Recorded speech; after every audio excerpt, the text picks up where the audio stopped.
വിശുദ്ധ മത്തായി എഴുതിയ സുവിശേഷം അധ്യായം 6 വാക്യങ്ങൾ 1 മുതൽ 8 വരെയും 16 മുതൽ 18 വരെയും.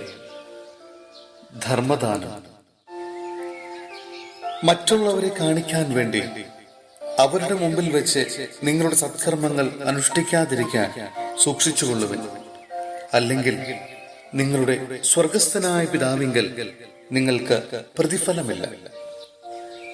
മറ്റുള്ളവരിൽ നിന്ന് പ്രശംസ ലഭിക്കാൻ കപടനാട്യക്കാർ സിനഗോഗുകളിലും തെരുവീഥികളിലും ചെയ്യുന്നത് പോലെ നീ ഭിക്ഷ കൊടുക്കുമ്പോൾ നിന്റെ മുമ്പിൽ കാഹളം മുഴക്കരുത്.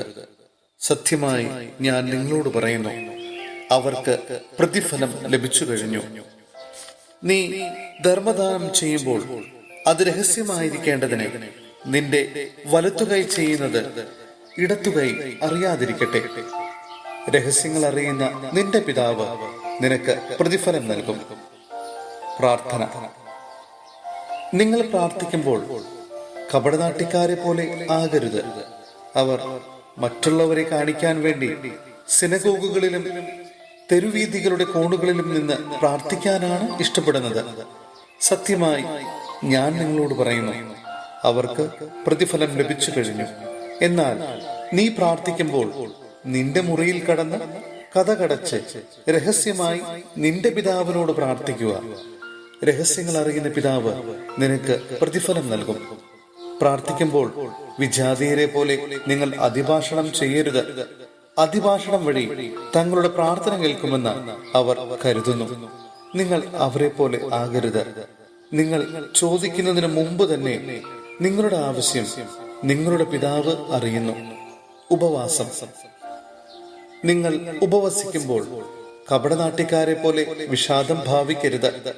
തങ്ങൾ ഉപവസിക്കുന്നുവെന്ന് അന്യരെ കാണിക്കാൻ വേണ്ടി അവർ മുഖം വികൃതമാക്കുന്നു. സത്യമായി ഞാൻ നിങ്ങളോട് പറയുന്നു, അവർക്ക് പ്രതിഫലം ലഭിച്ചു കഴിഞ്ഞു. എന്നാൽ നീ ഉപവസിക്കുന്നത് അദൃശ്യനായ പിതാവല്ലാതെ മറ്റാരും കാണാതിരിക്കുന്നതിന് ശിരസിൽ തൈലം പുരട്ടുകയും മുഖം കഴുകുകയും ചെയ്യുക. രഹസ്യങ്ങൾ അറിയുന്ന പിതാവ് നിനക്ക് പ്രതിഫലം നൽകും.